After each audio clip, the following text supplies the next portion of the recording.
கர்த்தருக்கு ஸ்தோத்திரம். விழுப்புரம் புதிய பந்தக சபை வழங்குறதான தேவ சமாதான நேரம் என்ற நிகழ்ச்சியில் உங்கள் மத்தியில் கர்த்தர் என்னை கொண்டு வந்ததுக்காக நான் கர்த்தருக்கு நன்றி சொல்கிறேன். இந்த நாளின் செய்தியின் தலைப்பு தேவன் நமக்கு உயர்ந்த அடைக்கலமானவர். சங்கீத புஸ்தகம் 46 அதிகாரம் 7 வசனம். சேனைகளின் கர்த்தர் நம்மோடு இருக்கிறார், யாக்கோபின் தேவன் நமக்கு உயர்ந்த அடைக்கலமானவர். கர்த்தருக்கு சேனைகளின் கர்த்தர் நம்மோடு இருக்கிறார், யாக்கோபின் தேவன் நமக்கு உயர்ந்த அடைக்கலமானவர். கர்த்தருக்கு ஸ்தோத்திரம். 2 காரியத்தில் சொல்லப்பட்டிருக்கிறது. சேனையில் கர்த்தர் நம்மோடு இருக்கிறார், யாக்கோபின் தேவன் நமக்கு உயர்ந்த அடைக்கலமானவர். கர்த்தருக்கு மகிமை உண்டாகட்டும். பழைய ஏற்பாட்டில் அடைக்கலப்பட்டணம் என்று ஒன்று இருந்தது. அந்த அடைக்கலப்பட்டினத்துக்குள்ளே யார் எப்படிப்பட்ட தப்பு செஞ்சுட்டு போய் அதில் உள்ளே போயிட்டா நுழைஞ்சிட்டா எதிராளி வந்து அவரில் தொடக்கூடாது. இது மோசே பிரமாணம். மோசே காலத்தில் ஆண்டவர் கொடுத்த பிரமாணம். அது அடைக்கலப்பட்டணம்னு ஒன்று வைத்திருந்தாங்க. அது எப்படிப்பட்ட தப்பு செய்தவனும் அங்கே போய் தஞ்சவனு போந்துட்டு அவனை யாரும் வந்து தொடக்கூடாது. பழைய ஏற்பாட்டு காலத்தில் பலிப்பீடத்தின் கொம்புகளை பிடிச்சிட்டாலும் யாரும் என்ன செய்யக்கூடாது, அவங்கள போய் தொடக்கூடாது. அதுக்கு அதிகாரம் கிடையாது. கர்த்தருக்கு ஸ்தோத்திரம். ஆகவே நமக்கு எல்லாருக்கும் அடைக்கலப்பட்டணம் ஒன்று இருக்குது. அது நம்முடைய ஆண்டவராகிய இயேசு தான் நமக்கு அடைக்கலப்பட்டணம். இந்த உலகத்தில் அடைக்கலம் என்று சொல்லுகிறதுக்கு வேறு வழியே கிடையாது. அதுக்கு ஒரு உதாரணமாக நான் சொல்கிறேன். வெள்ள காலத்தில் பேழையின் வெள்ளம் அதிகமாக இருக்கும்போது நோவா பேழையிலேருந்து ஒரு புறாவை எடுத்து வெளியே விட்டார். அந்த புறா வந்து கால் வைத்து இலைப்பாறதுக்கு எந்த இடமும் கிடைக்காதனால திரும்ப நோவாவிடத்தில் வந்து திரும்ப இன்னொரு அனுப்பும்போது அது ஒலிவ இலை காலில் கொண்டு வந்து. ஆகவே இந்த உலகத்தில் நமக்கு சமாதானம் தர, அமைதி கிடைக்க, நமக்கு அடைக்கலமாக இருக்க, நித்திய ஜீவன் கொடுக்க, நம்முடைய வாழ்க்கை ஆசீர்வாதமாக இருக்க இயேசு தவிர உலகத்தில் ஒரு வழியே கிடையாது. இயேசு தான் ரட்சகர், இயேசு தான் வழி. கர்த்தருக்கு ஸ்தோத்திரம். ஆகவே வசனம் சொல்கிறது தேவன் நமக்கு உயர்ந்த அடைக்கலமானவர். எப்படிப்பட்ட அடைக்கலமா? உயர்ந்த அடைக்கலம். கர்த்தருக்கு ஸ்தோத்திரம். ஆகவே இன்றைக்கு அநேக கர்த்தருடைய பிள்ளையுடைய வாழ்க்கையில் இந்த பூமியில் நமக்கு கிடைக்கிற அடைக்கலம், நம்ம பூமியில் கிடைக்கிற பாதுகாப்பு, இதெல்லாம் தேவை தான். பூமியில் நமக்கு பாதுகாப்பு தேவை, சமாதானம் தேவை, அடைக்கலம் தேவை, ஆசீர்வாதம் தேவை. ஆனால் இது எல்லாவற்றை காட்டிலும் நமக்கு பரலோகத்திலிருந்து ஆண்டவர் கொடுக்குற ஆசீர்வாதமும் சமாதானமும் பாதுகாப்பும் தான் மிக முக்கியமானது. கர்த்தருக்கு ஸ்தோத்திரம். அதை யாரும் தடுக்க முடியாது. கர்த்தர் உங்களை ஆசீர்வதிக்க நினைத்தால், நான் அடிக்கடி ஜெபம் பண்ணுற காரியம், கர்த்தர் கோணலாக்குனா அது யாரும் நேராக்க முடியாது. கர்த்தர் நேராக்குனா அது யாரும் கோணலாக்க முடியாது. அதுக்கு வாய்ப்பு கிடையாது. கர்த்தர் நேராக்குனது தான், அவர் கோணலாக்குனா அது கோணலாக்குனது தான். கர்த்தருக்கு ஸ்தோத்திரம். ஆகவே இந்த வசனம் இப்படி தான் சொல்கிறது. அந்த அடைக்கலப்பட்டணமாக அதுக்குள்ளே வந்து புகுந்து கொண்டவர்களை கர்த்தர் பாதுகாக்க. இந்த வசனம் 7 வசனத்தில் பாருங்கள். சேனைகளின் கர்த்தர் நம்மோடு இருக்கிறார். கர்த்தருக்கு ஸ்தோத்திரம். நம்ம கூட இருக்கிறாரா? நம்ம கூட இருந்தால் நல்லது.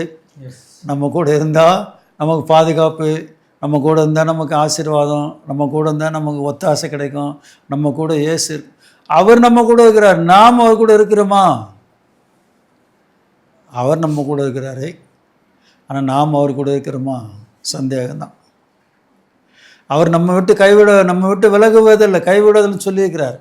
ஆனால் நாம் தான் அவர் அநேக நேரங்களில் கைவிட்டு வந்துடும். பார்த்தீங்கன்னா வெயில் எப்படி இருக்குதுன்னு பார்க்கறதுக்கு சில நேரத்தில் நம்ம என்ன செய்ய வேண்டியதாக இருக்குது. மரத்து நிழல்ல ஏசியில் உட்காந்தா கூட வெயில் எப்படி இருக்கும் நீங்கள் வெளியே வந்தால் தான் தெரியும். சில நேரத்தில் அப்படி நம்முடைய மனசில் சில காரியங்கள் நினச்சி ஆண்டை விட்டு தூரமாக வந்து உலகத்தை பார்க்கும்போது அது நமக்கு ஆசீர்வாதத்துக்கு பதில் சாபமாக மாறும். கர்த்தருக்கு மகிமை உண்டாகும். ஆகவே இந்த 1 வசனம் இப்படி சொல்லுகிறது. 46 சங்கீதம் 1 வசனம். தேவன் நமக்கு அடைக்கலமும் பெலனும், ஆபத்து காலத்தில் அனுகூலமான துணையுமானவர். கர்த்தருக்கு ஸ்தோத்திரம். தேவன் நமக்கு அடைக்கலமும் பெலனும், ஆபத்து காலத்தில் எப்படிப்பட்ட துணையாம்? அனுகூலமான துணையும் ஆனவர். கர்த்தருக்கு ஸ்தோத்திரம். நான் பார்த்துக்கிறேன் பிரதர், கவலைப்படாதீங்க. நான் பார்த்துக்கிறேன் பாஸ்டர், கவலைப்படாதீங்க. இந்தந்த காரியம் தானே நான் செய்கிறேன்னு சொல்லி அநேகர் சொல்லுவாங்க, ஆனால் செய்ய மாட்டாங்க. அதுக்கு ஒரு உதாரணம் சொல்கிறேன் நான். யோசேப்பு பானபாத்திரக்காரன் எல்லாரும் சிறைச்சாலையில் இருந்தாங்க. யோசேப்புக்கு பானபாத்திரக்காரனுக்கெல்லாம் கனவு வந்தது. அந்த கனவுக்கெல்லாம் போய் அவன் பதில் விளக்க சொல்லும்போது பானபாத்திரங்கிட்ட சொல்கிறான், இன்னும் 3 நாளில் திரும்ப உன்னை உயர்த்தப்பட, உன் நிலைமையில் ராஜா உயர்த்துவார். உன்னை ராஜா உயர்த்தின பிறகு ராஜா கிட்ட என் காரியத்தை கொஞ்சம் சொல்லு, என்னை விடுதலை பண்ணுன்னு சொல்லியிருந்தான் யோசேப். ஆனால் அவன் மறந்துட்டானான். வசனத்தில் சொல்லப்படுறது அவன் என்ன செஞ்சிட்டான்? மறந்துட்டான். எனக்கு அன்பானவர்களே, நான் பார்த்துக்கிறேன் பிரதர், நான் பார்த்துக்கிறேன் பாஸ்டர், நான் பார்த்துக்கிறேன் சிஸ்டர், நீங்கள் ஒன்றும் கவலைப்படாதீங்க. அவங்க சொல்கிறது நமக்கு ஆறுதலாக இருக்கும். ஆனால் அவர் நம்ம என்ன செய்வாங்க, நம்மை மறந்து விடுவார்கள். கர்த்தருக்கு மகிமை உண்டாகட்டும். அந்த வசனத்தில் அப்படி தான் தெளிவாக சொல்லுது. அந்த மனுஷன் என்ன செஞ்சிட்டான்னா மறந்துட்டான். கர்த்தருக்கு ஸ்தோத்திரம். அந்த வசனத்தில் நாம் பார்க்கும்போது நீங்கள் ஞாபகப்படுத்துங்க, ராஜா கிட்ட என் கதையை சொல்லுங்கள், என்னுடைய விவரத்தெல்லாம் சொல்லுங்கன்னு சொன்னான். ஆனால் என்ன செஞ்சிட்டான், அவன் மறந்துட்டான். கர்த்தருக்கு மகிமை உண்டாகட்டும். இன்றைக்கு அநேகர் அப்படி தான் இருப்பாங்க. நம்ம மறந்து விடுவார்கள். நான் செய்கிறேன்னு சொன்னவங்களெல்லாம் நம்ம மறந்து விடுவார்கள். நான் பார்த்துக்கிறேன்னு சொன்னவங்களெல்லாம் நம்ம மறந்து விடுவாங்க. ஆனால் வானத்தின் பூமி உண்டாக்கின கர்த்தர் உங்களை மறக்கவே மாட்டார். அந்த வசனம் அப்படி தான் சொல்கிறது. சேனைகளின் கர்த்தர் நம்மோடு இருக்கிறார். யாக்கோபின் தேவன் நமக்கு எப்படிப்பட்ட அடைக்கலமா? உயர்ந்த அடைக்கலம். இந்த உயர்ந்த அடைக்கலத்தில் இருக்கிற நம்மை சீக்கிரமாக யாரும் கீழே தள்ள முடியாது. நாமே விழுந்து விடாது இருந்தால் தான். கர்த்தருக்கு ஸ்தோத்திரம். நாமே விழுந்து விடாது இருப்போமானால் நம்ம யாரும் அவரை சீக்கிரமாக என்ன செய்ய முடியாது, ஆண்டவருடைய சமூகத்திலேருந்து தள்ள முடியாது. கர்த்தருக்கு மகிமை உண்டாகட்டும். ஆகவே தேவன் நமக்கு உயர்ந்த அடைக்கலமானவர், பெரிய அடைக்கலம். இந்த அடைக்கலத்துக்குள்ளே நீங்கள் வந்துட்டீங்கன்னா உங்களை யாரும் சீக்கிரமாக அவ்வளோ சீக்கிரமாக ஆண்டவர்கிட்டேருந்து பறிக்க முடியாது. ஆண்டவருடைய வசனம் சொல்வது, என் உள்ளங்கையில் உன்னை வரைந்திருக்கிறேன், ஒருவனை என்ன செய்ய முடியாதான், என் கையிலேருந்து பறித்து கொள்ள முடியாது. ஆகவே இந்த கையில் வைத்திருக்கிற ஒரு பொருளை நீங்கள் கையை விரித்து காட்டினா தான் எடுக்க முடியுமே தவிர அவ்வளோ சீக்கிரமாக யாரும் எடுக்க முடியாது. ஆகவே இந்த நம்ம கையை காட்டிலும் நாம் ஆண்டோட கையில் இருக்கிறோம். அவ்வளோ சீக்கிரமாக நம்ம யாரும் என்ன செய்ய முடியாது, பறித்து கொள்ள முடியாது. கர்த்தருக்கு மகிமை உண்டாகட்டும். 3ஆம் வசனம் இப்படி சொல்லுகிறது, அதன் ஜனங்கள் கொந்தளித்து அதன் பெருக்கினால் பர்வதங்கள் அதிர்ந்தாலும் நாம் பயப்படோம். ஒரு நதி உண்டு, கால்கள் தேவனுடைய நகரத்தையும் உன்னதமானவர் வாசம் பண்ணும் பரிசுத்த ஸ்தலத்தையும் சந்தோஷிப்பிக்கும். கர்த்தருக்கு ஸ்தோத்திரம். நல்லா கவனிக்க, நான் வாசிக்கிறேன். அதன் ஜலங்கள் கொந்தளித்து பொங்கி அதன் பெருக்கினால் பர்வதங்கள் அதிர்ந்தாலும் நாம் பயப்படோம்.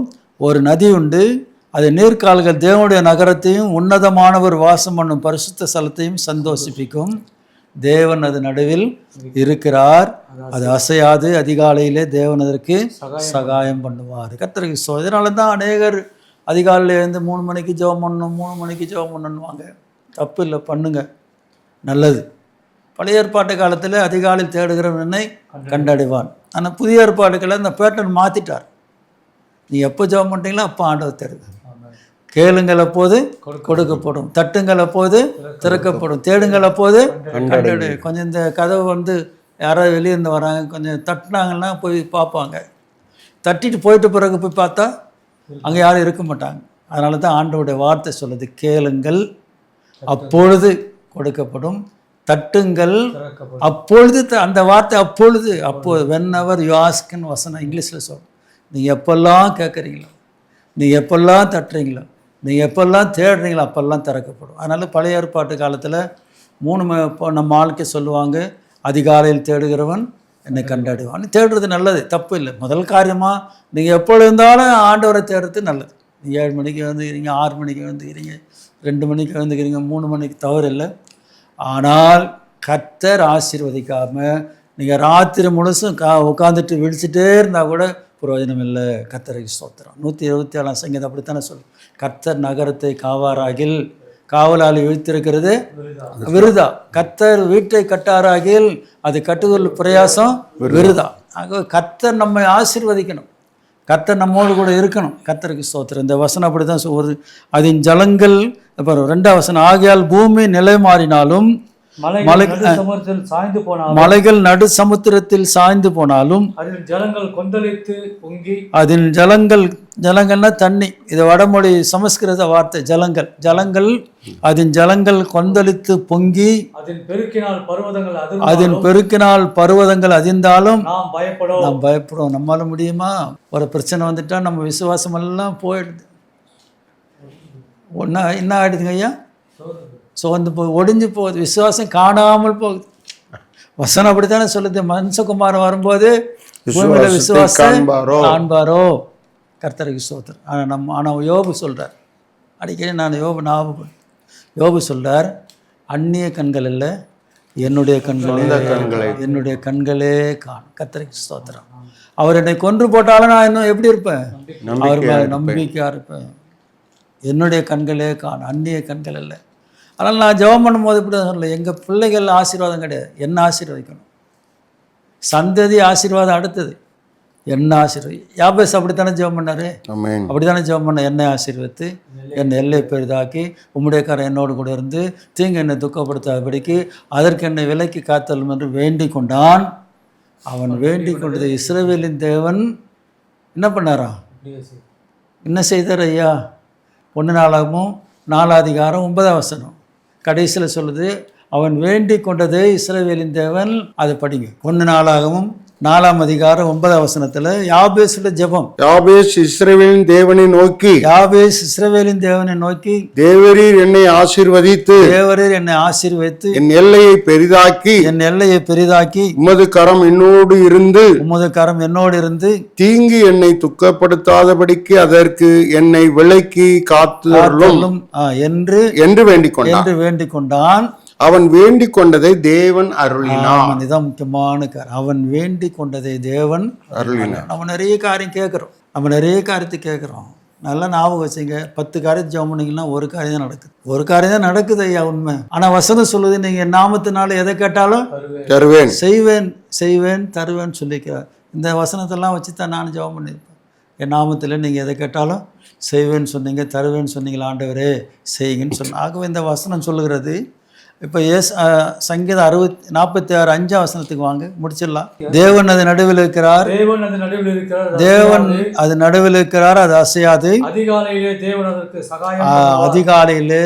அதற்கு சகாயம் பண்ண. உங்களுக்கும் எனக்கு தேவன் சகாயம் பண்ண வேண்டும். கர்த்தருக்கு சகாயம்னு பேர் வச்சுருப்பாங்க, எந்த சகாயமே அவங்களுக்கு கிடைக்காது.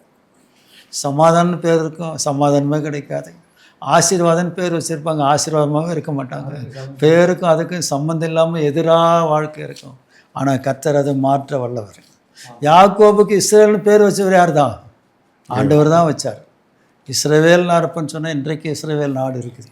கர்த்தருக்கு மகிமை உண்டாகட்டும். இந்த செய்திகளை ஆண்டவர் ஆசீர்வதிப்பாக நாம் ஜெபம் பண்ணும். ஆண்டவரே, இந்த வார்த்தைகளுக்காக நன்றி செலுத்துகிறோம். நீர் எங்களுக்கு உயர்ந்த அடைக்கலமாக இருக்கிறீர், அதுக்காக ஸ்தோத்திரம். இந்த பூமியில் இருக்கிற அடைக்கலம் எல்லாம் மாறி போகும். இந்த பூமியில் எங்களுக்கு உதவி செய்யணும்னு சொன்னவெல்லாம் மறந்துடுவாங்க. நீர் எங்களை மறக்காத தேவன், நீர் எங்களை கைவிடாத தேவன், அதற்காக ஸ்தோத்திரம். இந்த வார்த்தைகளை ஆண்டவரை கேட்டுக்கொண்டு, இந்த பார்த்து கொண்டு டிவி நிகழ்ச்சியை பார்த்து கொண்டிருக்கிற மக்களை, உடைய குடும்பங்களை ஆசீர்வதியும். என்னென்ன பிரச்சனை இருக்குது எல்லாவற்றிலும் விடுதலை தார். இந்த நிகழ்ச்சியை ஒளிபரப்பி கொண்ட ஜாய் டிவி நிறுவனத்தை ஆசீர்வதியும். நிறுவனருக்கு வேண்டிய நல்ல சுகம் பலன் ஆயுஷ் நலத்தார். பணிபுரியுதான் நம்முடைய பிள்ளைகளை ஆசீர்வதியும். தொடர்ந்து நடத்தும். கனம் துதி மகிமெல்லாம் நமக்கு தருகிறோம். இயேசுவின் நாமத்தில் கேட்கிறோம் பிதாவே, ஆமென். கர்த்தர் ஆசீர்வதிப்பாரா. God bless you. இயேசுவே என்னை பாருமே, எங்கும் துயர் தீருமே. இயேசுவே என்னை பாருமே, எங்கும் துயர் தீருமே. உள்ளம் நொந்து கண்ணீர் வடித்தேன், உள்ளம் நொந்து கண்ணீர் வடித்தேன்.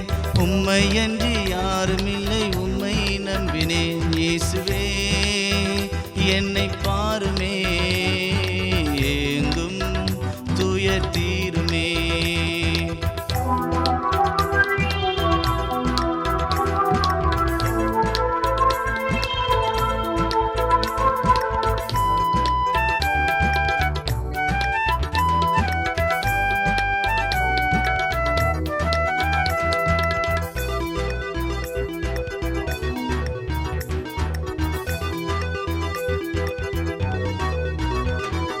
பாவங்களாய் நான் என்னை மூடினேன், சாபங்களாய் நான் என்னை மாற்றினேன். பாவங்களாய் நான் என்னை மூடினேன், சாபங்களாய் நான் என்னை மாற்றினேன். கண்ணீரானதே எந்தன் வாழ்வு, காலமில்லை அது வாழ்வதற்கு. கண்ணீரானதே எந்தன் வாழ்வு, காலமில்லை அது வாழ்வதற்கு. இயேசுவே என்னை பாருமே, எங்கும் துயர் தீருமே.